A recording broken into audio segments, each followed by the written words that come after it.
السلام علیکم ورحمۃ اللہ وبرکاتہ۔ بسم اللہ الرحمن الرحیم۔ الحمد للہ رب العالمین والصلاة والسلام علی اشرف الانبیاء والمرسلین نبینا محمد وعلی آلہ وصحبہ اجمعین، اما بعد فاعوذ باللہ من الشیطان الرجیم۔ ومن آیاتہ اللیل والنہار والشمس والقمر لا تسجدوا للشمس ولا للقمر واسجدوا للہ الذی خلقہن ان کنتم ایاہ تعبدون۔ برادران اسلام اور عزیز بھائیوں، قرآن کریم کی جو آیت پڑھی گئی اس میں اللہ رب العالمین نے بیان فرمایا، اللہ تعالیٰ کی نشانیوں میں سے ہے رات اور دن کا آنا جانا اور سورج اور چاند۔ تم سورج کا سجدہ نہ کرو اور چاند کا بھی سجدہ نہ کرو، اس اللہ کا سجدہ کرو، اس اللہ کے سامنے سجدہ کرو، اس اللہ کے لیے سجدہ کرو جس نے ان کو پیدا کیا ہے، اگر تم اللہ رب العالمین کی عبادت کرتے ہو۔ اس آیت پر آپ غور کریں، اللہ رب العالمین دن اور رات کے آنے جانے کو اور سورج اور چاند کے نکلنے اور غروب ہونے کو اپنی نشانی قرار دے رہا ہے۔ یہ اللہ تعالیٰ کی نشانیوں میں سے ایک نشانی ہے، یہ اللہ تعالیٰ کی مخلوق ہے، اللہ نے ان کو پیدا کیا ہے اور اللہ تعالیٰ نے ان کو جس بات کا حکم دیا ہے وہ ویسے ہی سر انجام دے رہے ہیں جیسا اللہ تعالیٰ نے ان کو حکم دیا، اس سے انحراف نہیں کرتے، یہ اللہ کے حکم کے تابع ہیں۔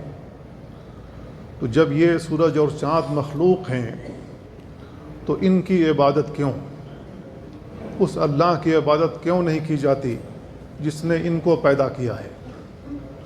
تو اللہ رب العالمین سورج اور چاند کی عبادت کرنے سے، اس کا سجدہ کرنے سے، سوریہ نمسکار سے اللہ منع کرتا ہے۔ دوسری آیت میں اللہ تعالیٰ نے کہا یسأل ایان یوم القیامہ، یہ کفار پوچھتے ہیں کہ قیامت کب آئے گی؟ تو اللہ تعالیٰ کہہ رہا فَإِذَا بَرِقَ الْبَصَرُ، جب آنکھیں پتھرا جائیں گی، وَخَسَفَ الْقَمَرُ، اور سورج بے نور ہو جائے گا، وَجُمِعَ الشَّمْسُ وَالْقَمَرُ، اور سورج اور چاند اکٹھا کر دیے جائیں گے۔ تو اس آیت میں اللہ رب العالمین بیان فرما رہا ہے کہ چاند بے نور ہو جائے گا۔ اطلاعات کے مطابق کل چاند بے نور ہو جائے گا۔ اس سلسلے میں رسول اللہ صلی اللہ علیہ وسلم نے ہمیں اور آپ کو کیا حکم دیا ہے، اسلامی تعلیمات اس سلسلے میں کیا ہیں، یہی بیان کرنے کی آج کوشش کروں گا۔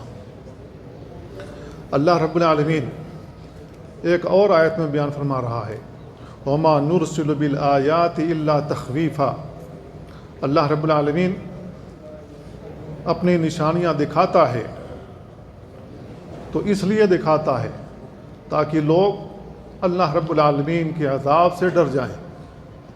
کہیں ایسا نہ ہو کہ چاند بے نور ہو جائے تو ہمیشہ کے لیے بے نور ہو جائے اور ہم چاندنی راتوں سے اور چاند کی جو افادیت زمین کے اوپر ہے ہم اس سے محروم ہو جائیں۔ کہیں ایسا نہ ہو کہ اللہ رب العالمین سورج کو ہمیشہ کے لیے بے نور کر دے۔ اگر سورج ہمیشہ کے لیے بے نور ہو گیا تو زمین کے اوپر زندگی گزارنا آسان نہیں ہوگا۔ درخت کیسے اگیں گے، اس کے پھل کیسے پکیں گے، ہم کیسے زندگی گزار سکیں گے؟ زندگی مشکل ہو جائے گی۔ تو اللہ رب العالمین کبھی سورج گرہن کر کے، کبھی چاند گرہن کر کے ہمیں اور آپ کو ڈراتا ہے، یاد دہانی کراتا ہے کہ دیکھو چند گھنٹوں کے لیے، چند ساعات کے لیے یہ بے نور ہو گئے۔ اللہ رب العالمین جس دن ان کو ہمیشہ کے لیے بے نور کر دے گا اس دن کا عالم کیا ہوگا؟ آپ تصور کریں، اللہ رب العالمین دوپہر کے وقت اگر سورج مکمل بے نور کر دے تو کیا ڈر نہیں لگے گا کہ دن ہوتے ہوئے بالکل رات ہو گئی ہے۔ ہمارے بچپن میں ایک مرتبہ سورج بالکل بے نور ہو گیا، گرہن لگ گیا، دوپہر کے وقت بالکل ہی تاریک، جیسے لگ رہا تھا کہ ہم 12 بجے کی رات میں ہیں۔ تو اس وقت جو احساسات ہمارے اوپر طاری ہوئے وہ یہی تھے کہ ہمیں ڈر لگنے لگا کہ دن میں رات کیسے آ گئی۔ ابھی تو سب کچھ دکھ رہا تھا اور چند لمحوں میں کچھ بھی نہیں دکھ رہا ہے۔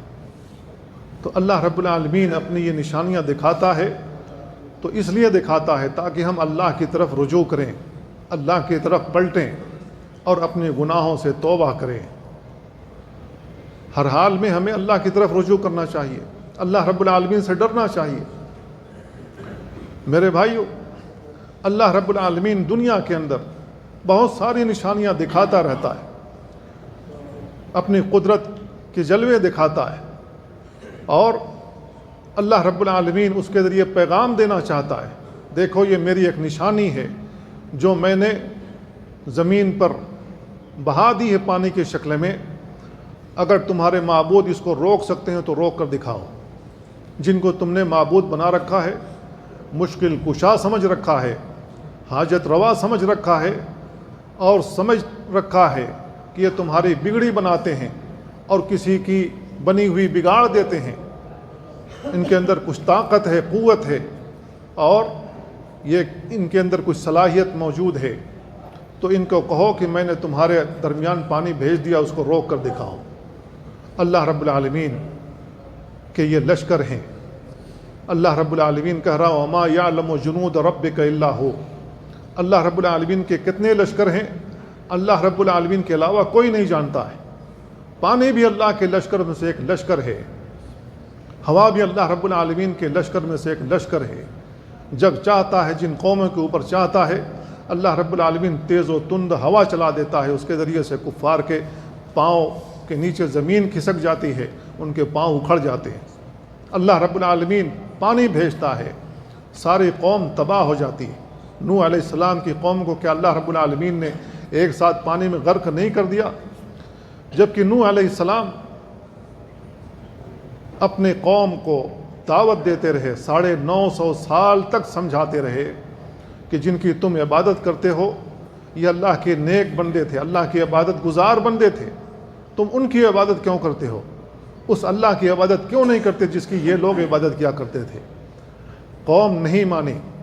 اللہ رب العالمین نے جو کچھ نوح علیہ السلام نے اپنی قوم سے کہا تھا، سورہ نوح پڑھ لیجئے، اللہ رب العالمین نے ان کی کہی ہوئی باتیں بیان فرمائی۔ رب انی دعوت قومی لیلا ونہارا فلم یزدہم دعائی الا فرارا۔ دن و رات میں نے ان کے اندر تبلیغ کی، لیکن یہ میری بات سن کر فرار ہو جاتے، بھاگ جاتے تھے، اپنے چہرے کے اوپر کپڑے ڈال لیتے تھے، اپنے کانوں میں انگلیاں ڈال لیتے تھے، میری بات سننا پسند نہیں کرتے تھے، اور چیلنج کرتے تھے کہ اے نوح جس عذاب کا آپ نے وعدہ کیا ہے وہ کہاں ہے، لا کر کے دکھاؤ۔ اللہ رب العالمین نے کشتی بنانے کا حکم دیا، اس کا بھی مذاق ان لوگوں نے اڑایا۔ بالآخر اللہ رب العالمین نے ان کو پانی میں غرق کر دیا، زمین سے بھی پانی نکلا اور آسمان سے بھی پانی آیا، اور پوری قوم ایک ساتھ تباہ ہو گئی، بچے وہی لوگ جو نوح علیہ السلام پر ایمان لانے والے لوگ تھے۔ تو میرے بھائیو، یہ پانی کا عذاب اگر اللہ رب العالمین بھیجتا ہے تو یہ ڈرانے کے لیے تاکہ ہم اللہ رب العالمین کی طرف رجوع کریں۔ اگر آسمان سے اللہ تعالیٰ پانی روک لے تو یہ بھی ایک آزمائش ہے، کھیتیاں جل جاتی ہیں اور کوئی دانہ اگتا نہیں ہے، چوپائے پیاس کے مارے مرنے لگتے ہیں، انسان پریشان حال ہو جاتے ہیں، چیونٹیاں اپنے پاؤں کو آسمان کی طرف کر کے اللہ تعالیٰ سے دعا کرنے لگتی ہیں۔ تو پانی روکنے کا سبب کیا ہے؟ اگر ہم زکوٰۃ نہیں دیتے ہیں تو اللہ رب العالمین آسمان سے بارش روک لیتا ہے۔ تو اللہ کے نبی صلی اللہ علیہ وسلم کا پانی کے سلسلے میں کیا طریقہ کار رہا ہے، کیا سنت رہی ہے؟ اگر بارش نہیں ہوتی، اللہ کے نبی صلی اللہ علیہ وسلم استسقاء کی نماز پڑھتے تھے۔ ایک صحابی اللہ کے نبی صلی اللہ علیہ وسلم سے شکوہ کیا، آپ خطبہ جمعہ دے رہے تھے، کہا کہ اللہ کے نبی ہمارے مویشی ہلاک ہو گئے، بارش نہیں ہو رہی، کھیتیاں تباہ ہو گئیں، بارش کے لیے دعا کر دیجئے۔ اللہ کے نبی صلی اللہ علیہ وسلم نے ہاتھ دعا کے لیے اٹھائے، اللہ رب العالمین نے اسی وقت بارش نازل کی، یہاں تک کہ صحابہ نے کیچڑوں میں سجدے کیے۔ 1 ہفتے مسلسل بارش ہوتی رہی، پھر وہی صحابی آئے، انہوں نے کہا اللہ کے نبی اب تو ہمارے مویشی پانی میں بہہ گئے، گھر گرنے لگے، تباہیاں آ گئی ہیں۔ اللہ کے نبی صلی اللہ علیہ وسلم نے ہاتھ دعا کے لیے اٹھائے، اللہم ہوا علینا ولا علینا، جتنے بھی آسمان پر بادل تھے سب کے سب چھٹ گئے، بارش رک گئی، لوگ خوشی خوشی اپنے گھروں کو واپس ہوئے۔ تو اللہ کے نبی صلی اللہ علیہ وسلم کا طریقہ کار ہمیں اپنانا چاہیے۔ ہمارے ملکوں میں بارش آئی ہے، تیز و تند ہوا بھی ہے، زمین سے پانی نکل رہا ہے، آسمان سے بھی پانی آ رہا ہے، نہ جانے کہاں کہاں سے پانی آ رہا ہے، مویشی بہہ گئے، کھیت تباہ ہو گئے، گھر گر گئے، لوگ ملبے تلے دب گئے۔ یہ صورتحال ہے۔ ہمیں نبی کریم صلی اللہ علیہ وسلم کی سنت اپنانی چاہیے، دعا کے لیے ہمیں نکلنا چاہیے، اللہ رب العالمین سے استغفار کرنا چاہیے۔ اسی طریقے سے بہت ساری نشانیاں ہیں اللہ رب العالمین دنیا میں دکھاتا ہے تاکہ لوگ اللہ کی طرف رجوع کریں۔ تو اللہ تعالیٰ کی نشانیوں میں سے 2 نشانیاں ہیں، سورج اور چاند۔ اللہ رب العالمین ان میں گرہن لگا دیتا ہے۔ تو اللہ رب العالمین گرہن کیوں لگاتا ہے؟ اللہ تعالیٰ نے کہا ما نرسل بالآیات الا تخویفا، ہم لوگوں کو خوف دلاتے ہیں اس کے ذریعے سے، یاد دہانی کراتے ہیں۔ یہ بے نور ہو گیا ہے، اللہ رب العالمین یاد کرو جس دن ان کو ہمیشہ کے لیے بے نور کر دے گا۔ تو یہ جو سورج اور چاند کا گرہن لگتا ہے، اس کا سبب کیا ہے؟ اس کا سبب یہ ہے کہ اللہ رب العالمین ہمیں ڈراتا ہے جب ہماری گناہیں زیادہ ہو جاتے ہیں، ہم معصیت کا ارتکاب کرنے لگتے ہیں، کھلے عام اللہ رب العالمین سے دشمنی مول لیتے ہیں، جب ہم حرام کھانے لگتے ہیں، رشوت پر ہمارا گزارا ہونے لگتا ہے، رشوت کے بغیر ہم کوئی کام نہیں کرنا چاہتے، سود کے بغیر ہم کوئی کام نہیں کرنا چاہتے، سود لیتے ہیں، کھلے عام لیتے ہیں، اللہ کے ساتھ دشمنی مول لیتے ہیں، تو اللہ رب العالمین ان چیزوں کو دکھاتا ہے، اللہ رب العالمین ڈراتا ہے، رک جاؤ، باز آ جاؤ، اللہ کی طرف پلٹو۔ تو ہمیں اللہ کی طرف پلٹنا چاہیے۔ اور کسوف جو ہوتا ہے، وہ کسوف کب ہوتا ہے؟ سورج کو گرہن کب لگتا ہے؟ جب جو چاند ہے، چاند سورج اور زمین کے درمیان جب حائل ہو جاتا ہے تو سورج گرہن لگتا ہے، اور چاند گرہن لگتا ہے جب زمین سورج اور چاند کے درمیان آ جاتی ہے، تو ایسی صورت میں چاند گرہن ہو جاتا ہے۔ تو یہ اسباب ہیں، اللہ رب العالمین نے ایک کونی قدری سبب بنایا ہے کہ اس طریقے سے سورج اور چاند کا گرہن لگے گا۔ اور دوسرا سبب ہماری نافرمانیاں ہیں، جس قدر ہماری نافرمانیاں زیادہ ہوتی ہیں اسی قدر یہ دیکھنے میں زیادہ آتا ہے۔ اللہ کے نبی صلی اللہ علیہ وسلم کے زمانے میں سورج گرہن ہو گیا۔ اللہ کے نبی صلی اللہ علیہ وسلم کے بیٹے ابراہیم کی وفات ہوئی تھی سن 10 ہجری میں، تو لوگوں نے کہنا شروع کر دیا کہ نبی کریم صلی اللہ علیہ وسلم کے بیٹے ابراہیم کی وفات ہوئی ہے، اس وجہ سے سورج کو گرہن لگ گیا۔ تو نبی کریم صلی اللہ علیہ وسلم نے ان کے اس عقیدے کو باطل قرار دینے کے لیے آپ نے نماز پڑھائی، اور نماز پڑھانے کے بعد خطبہ دیا۔ اس خطبے میں کیا بات کہی تھی؟ اللہ کے نبی صلی اللہ علیہ وسلم کی حدیث ابو مسعود الانصاری رضی اللہ تعالیٰ عنہ سے آتی ہے، اللہ کے نبی صلی اللہ علیہ وسلم نے بیان فرمایا ان الشمس والقمر آیتان من آیات اللہ، سورج اور چاند اللہ کی 2 نشانیوں میں سے نشانیاں ہیں، یخوف اللہ بہما عبادہ، اللہ ان کے ذریعے اپنے بندوں کو خوف دلاتا ہے، وَإِنَّهُمَا لَا يَنْكَسِفَانِ لِمَوْتِ أَحَدٍ مِّنَ النَّاسِ، یہ کسی انسان کے موت کی وجہ سے کسوف نہیں ہوتا ہے، گرہن نہیں لگتا ہے۔ فَإِذَا رَأَيْتُم مِّنْهَا شَيْئًا، جب تم سورج گرہن دیکھو یا چاند گرہن دیکھو، فَصَلُّوا، تو نماز کے لیے آؤ، نماز پڑھنا شروع کر دو، چاہے مرد ہو یا عورت ہو، جماعت سے اگر نماز ہو رہی ہو مسجد میں ہمیں جماعت سے پڑھنا چاہیے، اور اگر جماعت کسی مسجد میں نہ ہوتی ہو تو ہم اپنے گھروں میں ہوں، کاروبار میں مشغول ہوں، یا دکان میں ہوں، یا کہیں بھی ہوں، ہمیں نماز کے لیے کھڑے ہو جانا چاہیے، اللہ کی عبادت کے لیے کھڑے ہو جانا چاہیے۔ اللہ کے نبی صلی اللہ علیہ وسلم آگے بیان فرماتے ہیں وَادْعُوا اللَّهَ حَتَّى يَكْشِفَ مَا بِكُمْ، اور اللہ تعالیٰ سے دعا کرتے رہو جب تک کہ یہ ختم نہیں ہو جاتا ہے۔ یہ صحیح مسلم کی روایت ہے۔ اللہ کے نبی صلی اللہ علیہ وسلم کی ایک اور حدیث آتی ہے ابو موسیٰ الاشعری رضی اللہ تعالیٰ عنہ کی، وہ کہتے ہیں خسفت الشمس فقام النبی صلی اللہ علیہ وسلم، سورج کو گرہن لگ گیا، نبی کریم صلی اللہ علیہ وسلم کھڑے ہوئے فزعن، بالکل گھبرا کر کے کھڑے ہو گئے، جیسے لگ رہا تھا کہ آپ کا چہرے کا جو رنگ ہے وہ تبدیل ہو گیا، آپ کے اوپر گھبراہٹ چھا گئی، یخشا ان تکون الساعہ، آپ کو اس انداز سے گھبراہٹ ہوئی گویا کہ قیامت قائم ہو چکی ہے، گویا کہ قیامت آ گئی ہے۔ اللہ کے نبی صلی اللہ علیہ وسلم اس انداز سے گھبرائے، اور گھبرا کر کے کیا کہ فأت المسجد، سیدھے مسجد میں آئے، فصلی بأطول قیام، بہت لمبا قیام کر کے نماز پڑھائی، وہ رکوع، بہت لمبا رکوع کیا، وہ سجود رأیتہ قط یفعلہ، اور آپ نے اتنے لمبے لمبے سجدے کیے کہ اتنی لمبی نماز پڑھاتے ہوئے میں نے آپ کو نہیں دیکھا۔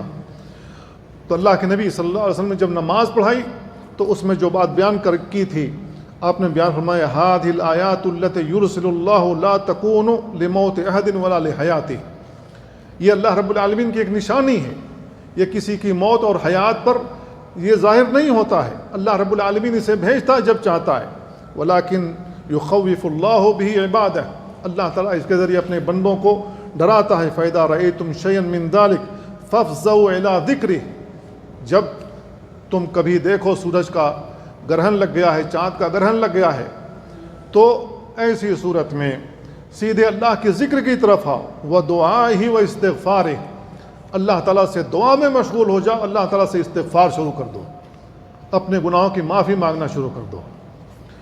یہ صحیح بخاری کے الفاظ ہیں۔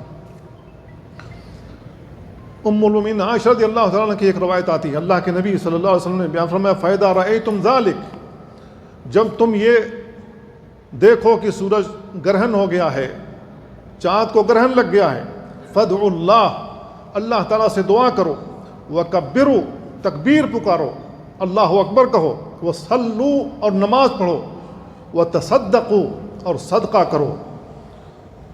پھر اخیر حدیث میں اللہ کے نبی صلی اللہ علیہ وسلم بیان فرمایا واللہ لو تعلمون ما اعلم، اللہ کی قسم جو مجھے علم ہے اگر تمہیں علم ہو جائے، لضحکتم قلیلا، تو تم بہت کم ہنسو گے، تمہارے چہرے سے مسکراہٹ غائب ہو جائے گی، ولبکیتم کثیرا، اور بہت زیادہ رونا شروع کر دو گے۔ جو مجھے معلوم ہے اگر تمہیں معلوم ہو جائے تمہاری مسکراہٹ ختم ہو جائے گی، رونا شروع کر دو گے۔ یہ صحیح بخاری کے الفاظ ہیں۔ ایک اور روایت ام المؤمنین عائشہ رضی اللہ تعالیٰ عنہ سے آتی ہے، اللہ کے نبی صلی اللہ علیہ وسلم نے بیان فرمایا انہما آیتان من آیات اللہ، سورج اور چاند اللہ کی نشانیوں میں سے دو نشانیاں ہیں۔ فَإِذَا رَأَيْتُمْ ذَلِكَ، جب تمہیں یہ نشانیاں دکھائی دیں، فَصَلُّوا، تو تم نماز پڑھنا شروع کر دو، حَتَّى يُفَرِّجَ عَنْكُمْ، یہاں تک کہ یہ ختم ہو جائے۔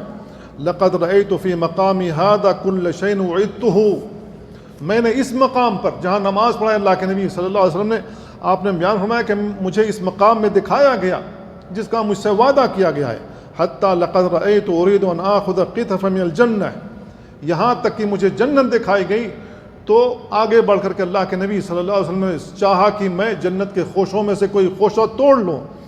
حین رأیتمونی جعلت اتقدم، جب تم لوگوں نے مجھے دیکھا کہ میں آگے بڑھ رہا ہوں تو میرا جی چاہا کہ جنت کے خوشوں میں سے خوشہ توڑ لوں۔ اللہ کے نبی صلی اللہ علیہ وسلم بیان فرماتے ہیں کہ اگر میں نے جنت کا وہ خوشہ توڑ لیا ہوتا اور یہ زمین میں آ گیا ہوتا تو یہ قیامت تک کبھی ختم نہیں ہوتا۔ یہ دوسری روایت میں بیان ہے۔ تو اللہ کے نبی صلی اللہ علیہ وسلم نے آگے بیان فرمایا وَلَقَدْ رَأَيْتُ جَهَنَّمَ، میں نے جہنم کو دیکھا، يَحْتُمُ بَعْضُهُ بَعْضًا، بعض کو کوٹ رہا ہے، بعض کو کھائے جا رہا ہے، بعض کو دبا رہا ہے، ایک کے اوپر ایک چڑھے ہوئے ہیں، گر رہے ہیں۔ حتیٰ رأیتمونی تأخرت، صحابہ کو اللہ کے نبی صلی اللہ علیہ وسلم کہتے ہیں کہ جب مجھے جہنم دکھائی گئی تو میں پیچھے ہٹ گیا۔ اللہ کے نبی صلی اللہ علیہ وسلم کہتے ہیں حتیٰ رأیتمونی تأخرت، تو یہاں تک کہ تم لوگوں نے بھی دیکھا کہ میں پیچھے ہٹ گیا۔ ورأیت فیہا عمرو بن لحی، میں نے جہنم کے اندر عمرو بن لحی کو دیکھا، وہو الذی سیب الصوائب، یہی وہ پہلا شخص ہے جس نے مکہ میں بتوں کی پوجا شروع کی اور بتوں کو لا کر کے اس کے نام پر جانور چھوڑ دیے۔ اللہ کے نبی صلی اللہ علیہ وسلم بیان فرماتے ہیں کہ میں نے جہنم کے اندر عمرو بن لحی کو دیکھا، یہ مکہ کا ایک سردار تھا، یہ ملک شام گیا، وہاں بت دیکھے، بت وہاں سے لا کر کے یہاں نصب کروایا، پھر ان کی پوجا شروع کروائی اور بتوں کے نام پر جانور چھوڑنے شروع کر دیے، چاہے کان کاٹ کر کے ہو چاہے داغ کر کے ہو۔ تو جو جانور چھوڑے جاتے تھے بتوں کے نام پر، نہ اس پر کوئی سواری کرتا تھا نہ اس سے کوئی فائدہ اٹھاتا تھا، وہ چھوڑ دیے گئے، جیسے آج ہمارے ملکوں میں ہو رہا ہے۔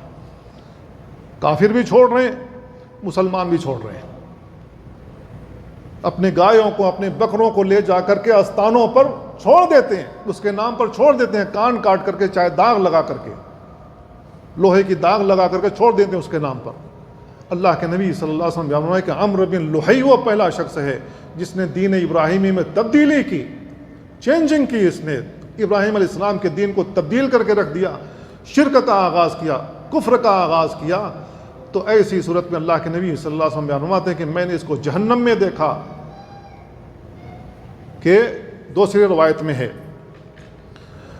رأیت جہنم یحتم بعضہ بعضا، میں نے جہنم کو دیکھا کہ ان میں سے بعض کے اوپر چڑھا ہوا ہے، بعض کو کوٹ رہا ہے۔ وَرَأَيْتُ عَمْرًا يَجُرُّ قَصَبَتَهُ وَهُوَ أَوَّلُ مَنْ سَيَّبَ الصَّوَائِبَ، اور میں نے عمرو بن لحی کو دیکھا کہ اس کے پیٹ سے اس کی آنتیں باہر نکلی ہوئی ہیں، وہ اس کو گھسیٹ رہا ہے۔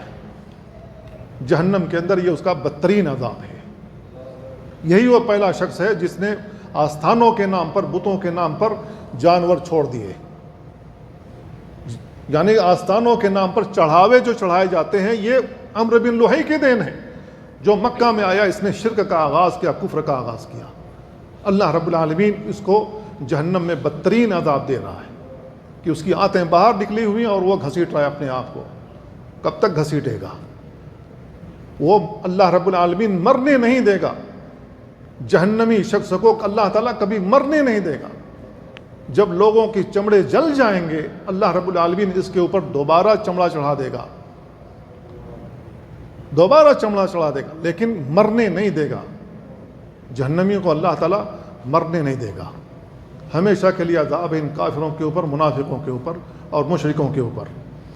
تو میرے بھائیوں، نبی کریم صلی اللہ علیہ وسلم کا جو طریقہ کار ہے کہ جب ہمیں یہ نشانیاں دکھائی دیں تو اللہ کی طرف آنا چاہیے، ہٹ دھرمی نہیں کرنی چاہیے۔ جس طریقے سے مشرکین ہٹ دھرمی کیا کرتے تھے، وہ مطالبہ کرتے تھے کہ ہمیں کوئی نشانی دکھاؤ، اللہ رب العالمین جب ان کو نشانیاں دکھا دیتا تھا تو ایسی صورت میں وہ سرکشی پر اتر آتے تھے۔ کچھ قوم میں سے ایک قوم نے کہا کہ ہمیں پہاڑ سے، صالح علیہ السلام کو کہا پہاڑ سے اونٹنی نکال کر کے دکھاؤ۔ صالح علیہ السلام نے دعا کی، پہاڑ سے اونٹنیاں نکل گئیں۔ اللہ تعالیٰ نے کہا ان کو ناحق ذبح نہیں کرنا، ان کو تکلیف نہیں پہنچانا، ورنہ اللہ کا عذاب آئے گا۔ ان بدبختوں نے اس کی کونچیں کاٹ دی، یہاں تک اس کو ذبح کر ڈالا، اللہ کا عذاب آ گیا۔ آج العلا میں کوئی بھی صالح علیہ السلام کی قوم کا آدمی کافر موجود نہیں ہے، جو مسلمان ہو گئے تھے وہی باقی رہ گئے، اللہ نے سب کو تباہ کر دیا۔ مشرکین مکہ نے نبی کریم صلی اللہ علیہ وسلم سے مطالبہ کیا، چاند کو 2 ٹکڑے کر دو، ہم آپ پر ایمان لاتے ہیں۔ اللہ کے نبی صلی اللہ علیہ وسلم نے انگلی کا اشارہ کیا، چاند 2 ٹکڑے ہو گیا، تو ایمان لانے کے بجائے ہٹ دھرمی پر اتر آئے۔ انہوں نے کہا کہ یہ تو اتنا بڑا جادوگر ہے کہ اس کا جادو آسمان میں بھی چلتا ہے۔ وہ ایمان نہیں لائے، مکر گئے، ایمان نہیں لائے، ایمان قبول نہیں کیا۔ پھر اس کے بعد ان لوگوں نے ایک اور مرتبہ نبی کریم صلی اللہ علیہ وسلم سے کہا کہ جبل ابی قبیس کو سونے کا پہاڑ بنا دیں، سونے میں تبدیل کر دیں، ہم آپ پر ایمان لائیں گے۔ نبی کریم صلی اللہ علیہ وسلم نے ان سے کہا کہ میں اللہ سے دعا کروں گا، اللہ تعالیٰ اس کو سونے کا پہاڑ بنا دے گا، لیکن جب تم اپنی آنکھوں سے دیکھ لو یہ پہاڑ سونے کا بن گیا ہے اور ایمان نہیں لاؤ گے تو تم میں کا ایک بھی شخص باقی نہیں رہے گا، اللہ کا عذاب آئے گا۔ جب اللہ کے نبی صلی اللہ علیہ وسلم نے انہیں عذاب کی دھمکی دی، اگر ایمان نہیں لائے تو تم سب کو اللہ تعالیٰ تباہ کر دے گا، جیسے نوح علیہ السلام کی قوم کو اللہ نے تباہ کر دیا۔ وہ ڈر گئے، یہ مطالبہ ہی بند کر دیا، کیونکہ نبی کریم صلی اللہ علیہ وسلم نے جو ان سے کہا تھا وہ ان کے دلوں میں جا کر بات بیٹھ گئی، ان کو خوف آ گیا۔ لیکن انہیں اس بات کا یقین اس وقت ہوا کہ ہمارے معبودان جھوٹے ہیں، جب نبی کریم صلی اللہ علیہ وسلم نے مکہ فتح کیا۔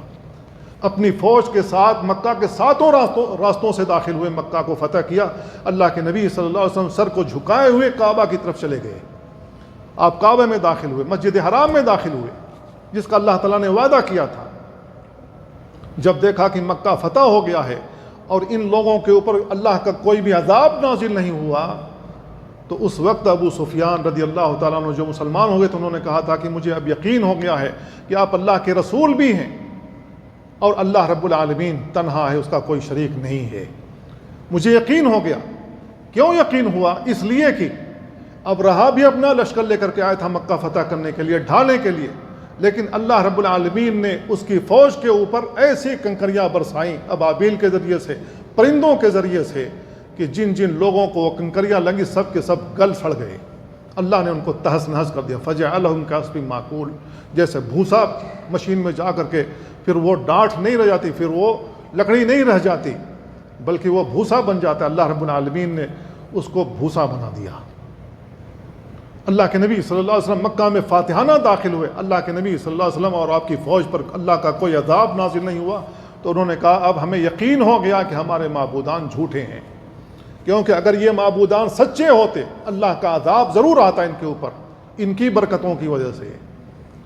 آج ہم مسلمانوں کا یہی عقیدہ بن گیا ہے، یہی عقیدہ بن گیا کہ ہم ان باباؤں کے اوپر جو کچھ بھی چڑھاتے ہیں، چاہے پھول چڑھاتے ہوں، مالے چڑھاتے ہوں، دیگیں چڑھاتے ہوں، چاہے سونے اور چاندیاں چڑھاتے ہوں، سمجھتے ہیں کہ یہی ہم کو بچاتے ہیں، یہی ہم کو بیماریوں سے محفوظ کرتے ہیں۔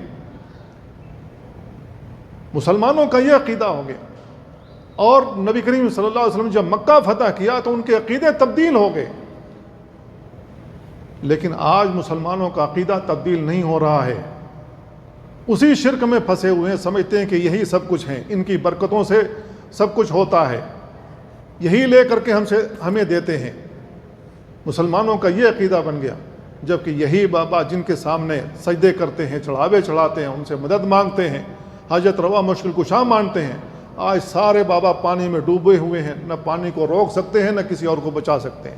جو اپنی قبر کو نہیں بچا سکا وہ آپ کو کہاں سے بچائے گا؟ تو میرے بھائیو، اللہ کا عذاب آتا ہے، اللہ رب العالمین کی آزمائشیں آتی ہیں، تو آزمائشوں میں جو نبی کریم صلی اللہ علیہ وسلم نے ہمیں اور آپ کو طریقہ سکھایا ہے وہ یہ کہ ہم مصائب پر صبر کریں۔ جب ہمیں اچھائیاں ملتی ہیں، نیکیاں ملتی ہیں، بھلائیاں ملتی ہیں، فراوانی آتی ہے، تو ایسی صورت میں ہمیں اللہ کا شکر بجا لانا چاہیے۔ یہ نبی کریم صلی اللہ علیہ وسلم کا طریقہ کار رہا ہے۔ تو سورج اور چاند اللہ کی نشانیوں میں سے نشانیاں ہیں، جب ہمیں نظر آئے تو ہمیں فوری طور پر نماز کے لیے کھڑے ہو جانا چاہیے، اللہ کا ذکر کرنا چاہیے، اللہ رب العالمین کی پناہ طلب کرنی چاہیے، اللہ کے عذاب سے، قبر کے عذاب سے پناہ طلب کرنی چاہیے، دعا کرنی چاہیے، تکبیر پکارنا چاہیے، استغفار کرنا چاہیے، توبہ کرنا چاہیے، صدقہ کرنا چاہیے، لوگوں کی پریشانیوں میں کام آنا چاہیے، لوگوں کو نصیحت بھی کرنا چاہیے، اس لیے کہ کبھی کبھی انسان بھولا ہوا رہتا ہے، لیکن نصیحت کر دیا جائے تو آدمی سیدھی لائن پر آ جاتا ہے۔ وَذَكِّرْ فَإِنَّ الذِّكْرَىٰ تَنفَعُ الْمُؤْمِنِينَ۔ اللہ تعالیٰ نے اپنے نبی کو کہا، اے نبی آپ نصیحت کرتے رہا کیجئے، کیونکہ آپ کی نصیحت کرنے سے مومنوں کو فائدہ ہوتا ہے۔ تو نصیحت ہمیں کرتے رہنا چاہیے، اللہ کی آیات پڑھ کر کے سنانی چاہیے، نبی کریم صلی اللہ علیہ وسلم کی سنت بتانی چاہیے، اس کے ذریعے سے ہم اللہ کی طرف متوجہ ہوتے ہیں، دل میں اللہ کا خوف آتا ہے، اللہ کی طرف ہم رجوع کرتے ہیں، پھر اللہ رب العالمین کی رحمتیں ہم پر نازل ہونی شروع ہو جاتی ہیں۔ تو جب سورج کو گرہن لگے، چاند کو گرہن لگے، تو ہمیں نماز کیسے پڑھنی چاہیے، نماز پڑھنے کا طریقہ اللہ کے نبی صلی اللہ علیہ وسلم کی حدیث میں ہے، جو ام المؤمنین عائشہ رضی اللہ تعالیٰ عنہ سے مروی ہے۔ وہ کہتے ہیں خسفت الشمس فی حیات النبی صلی اللہ علیہ وسلم، نبی کریم صلی اللہ علیہ وسلم کی زندگی میں سورج کو گرہن لگ گیا۔ فخرج الی المسجد، آپ مسجد کی طرف نکلے۔ فصف الناس وراءہ، آپ کے پیچھے لوگوں نے صف بندی کی۔ فکبر، آپ نے تکبیر تحریمہ کی۔ فقرأ رسول اللہ صلی اللہ علیہ وسلم قراءۃ طویلہ، نبی کریم صلی اللہ علیہ وسلم نے لمبی قرات کی۔ ثم کبر، پھر آپ نے تکبیر کہی۔ فرکع رکوعا طویلا، لمبا رکوع کیا۔ ثم قال سمع اللہ لمن حمدہ، پھر آپ نے سمیع اللہ لمن حمدہ کہا، کھڑے ہو گئے، ولم یسجد لیکن سجدہ نہیں کیا، پھر دوبارہ قراءت شروع کی، وقرأ قراءۃ طویلہ، پھر لمبی قراءت کی، ہی ادنی من القراءۃ الاولی، پہلی جو لمبی قراءت کی تھی اس سے ذرا کم تھی، ثم کبر، پھر آپ نے تکبیر کہی، ورکع رکوعا طویلا، لمبا رکوع کیا، وهو ادنی من الرکوع الاول، لیکن پہلا جو رکوع کیا تھا اس سے یہ کم تھا، ثم قال سمع اللہ لمن حمدہ، پھر آپ نے سمع اللہ لمن حمدہ کہا، ربنا ولک الحمد، اس کے بعد کی جو دعائیں وہ دعائیں پڑھیں، ثم سجد، پھر آپ نے سجدہ کیا، ثم قال فی الرکعۃ الآخرہ مثل ذلک، پھر نبی کریم صلی اللہ علیہ وسلم نے دوسری رکعت میں بھی وہی صحیح کیا جیسے پہلی مرتبہ کیا، فاستکمل 4 رکعات فی 4 سجدات، تو اللہ کے نبی صلی اللہ علیہ وسلم نے 4 رکوع کیے، 4 سجدے کیے، وانجلت الشمس قبل ان ينصرف، جب اللہ کے نبی صلی اللہ علیہ وسلم نے نماز ختم کی، نماز ختم کرنے سے پہلے سورج کا گرہن ختم ہو گیا، ثم قام، پھر اللہ کے نبی صلی اللہ علیہ وسلم خطبہ دینے کے لیے کھڑے ہوئے، فاثنى علی اللہ، اللہ تعالیٰ کی تعریف بیان کی، بما ہوا اہل، جس کا وہ اہل ہے، ثم قال، پھر اللہ کے نبی صلی اللہ علیہ وسلم بیان فرمائے، ہما آیتان من آیات اللہ، یہ دونوں اللہ تعالیٰ کی نشانیوں میں سے نشانیاں ہیں، لا ينخسفان لموت احد ولا لحیاتہ، یہ کسی کی موت و حیات پر گرہن نہیں لگتے ہیں، فَإِذَا رَأَيْتُمُوهَا فَافْزَعُوا إِلَى الصَّلَاةِ، جب تم سورج گرہن دیکھو یا چاند گرہن دیکھو تو سیدھے نماز کی طرف بھاگو۔ اللہ کے نبی صلی اللہ علیہ وسلم کی یہ تعلیمات ہیں اور یہ حکم ہے۔ ہم مسلمان کیا کرتے ہیں؟ آج ہمارا طریقہ کار کیا ہے؟ کوئی ایک سرے والا وہ پلاسٹک لاتا ہے، اس کے ذریعے سے دیکھنا شروع کر دیتا ہے، کیسا دکھ رہا ہے، مجھے اس میں انٹرسٹ ہے، یہ کیسا دکھ رہا ہے۔ کوئی موبائل لے کر کے اس کی تصویر کھینچنا شروع کر دیتا ہے، نہ کوئی خوف ہے، نہ کوئی دل میں دہشت ہے، نہ تکبیر ہے، نہ دعا ہے، نہ اللہ کا استغفار ہے، نہ کوئی اور چیز۔ ہم مسلمان ان چیزوں میں مگن ہو گئے۔ یہ اللہ تعالیٰ کی ایک نشانی دکھے۔ اللہ کے نبی صلی اللہ علیہ وسلم خوف کے مارے مسجد میں بھاگے اور منادی کرو الصلاۃ جامعہ، سب کے سب نماز کے لیے حاضر ہو جاؤ۔ اللہ کے نبی صلی اللہ علیہ وسلم کی اس آواز پر تمام صحابہ مسجد میں حاضر ہو گئے۔ ہم مسلمان کہاں حاضر ہو رہے ہیں؟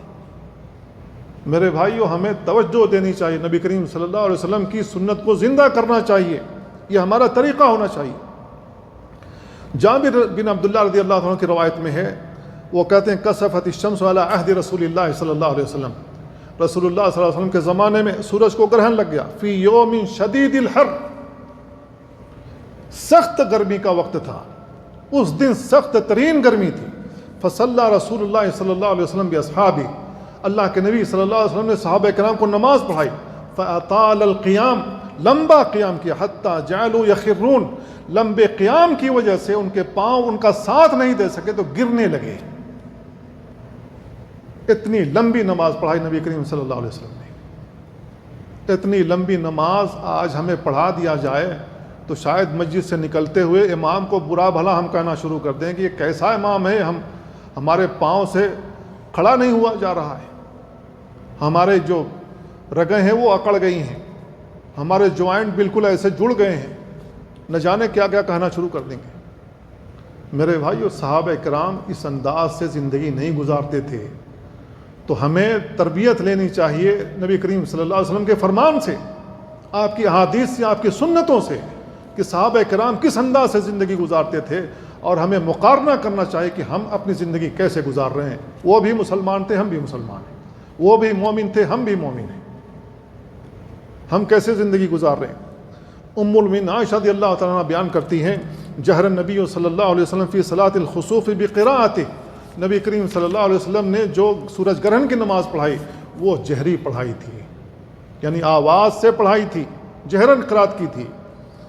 میرے بھائی، اللہ رب العالمین کہہ رہا ہے، قل ارأیتم ان جعل اللہ علیکم اللیل سرمدا الی یوم القیامہ، اے نبی آپ کہہ دیجئے کہ تمہارا کیا خیال ہے اگر اللہ رب العالمین قیامت تک رات ہی بنا دے، من الہ غیر اللہ یاتیکم بضیاء افلا تسمعون، اللہ کے علاوہ کوئی ہے معبود جو روشنی لائے، اللہ رب العالمین تاریکی چھا دے پوری دنیا میں، قیامت تک صرف تاریکی ہی رہے، سورج کی کرن بھی نہ آئے، روشنی نہ آئے، تو اللہ کے علاوہ کوئی ہے ایسا معبود جو اس کو روشنی میں تبدیل کر دے؟ افلا تسمعون، کیا تمہیں سنائی نہیں دے رہا ہے؟ کیا تمہیں سنائی نہیں دے رہا ہے؟ میرے بھائی الفاظ پر آپ غور کریں، اللہ رب العالمین کس انداز سے ہمیں اور آپ کو کہہ رہا ہے۔ اور لوگ سمجھتے ہیں کہ وہ پلٹا دے گا، یہ پلٹا دے گا، اور طاقت کا مالک کسی اور کو سمجھ رکھا ہے۔ تو میرے بھائیو ہمیشہ اللہ رب العالمین سے ڈرتے رہنا چاہیے۔ اللہ کے مومن بندے وہ ہیں جو اللہ تعالیٰ سے ڈرتے رہتے ہیں اور اپنا محاسبہ کرتے رہتے ہیں۔ تو بہت سارے اللہ تعالیٰ کے نیک بندے ایسے ہیں، جب اللہ تعالیٰ کوئی نشانی دکھاتا ہے تو یہ اپنے رب کی طرف رجوع کرتے ہیں، اپنے رب کی طرف پلٹتے ہیں، اپنے گناہوں سے معافی مانگتے ہیں، اللہ کی طرف رجوع کرتے ہیں۔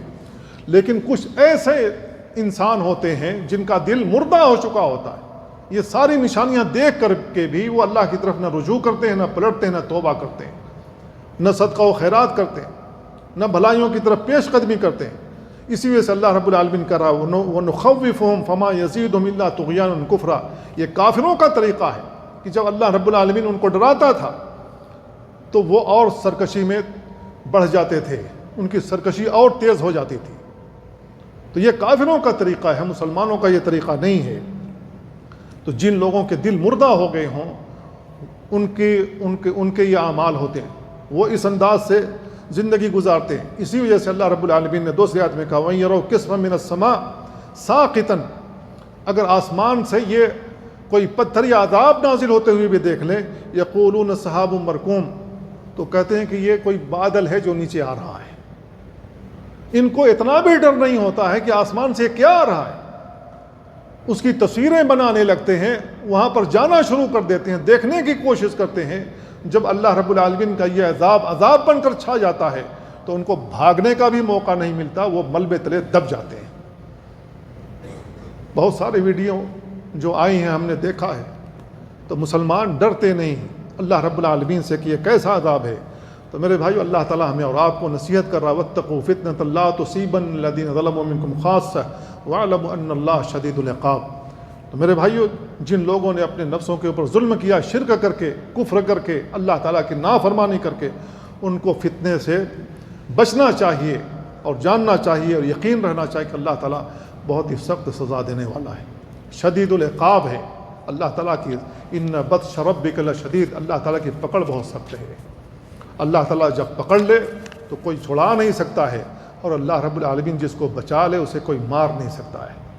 یہ یقین ہونا چاہیے۔ بحیثیت مسلمان ہونے کے، بحیثیت مومن ہونے کے، اللہ کی طرف ہمیشہ رجوع کرنا چاہیے، اللہ تعالیٰ سے ڈرتے رہنا چاہیے، توبہ و استغفار کرنا چاہیے۔ اللہ تعالیٰ ہمیں ان باتوں کو سمجھنے اور ان پر عمل کرنے کی توفیق عطا فرمائے۔ وصلی اللہ وسلم علی نبینا محمد وعلی آلہ وصحبہ اجمعین۔ والسلام علیکم ورحمۃ اللہ۔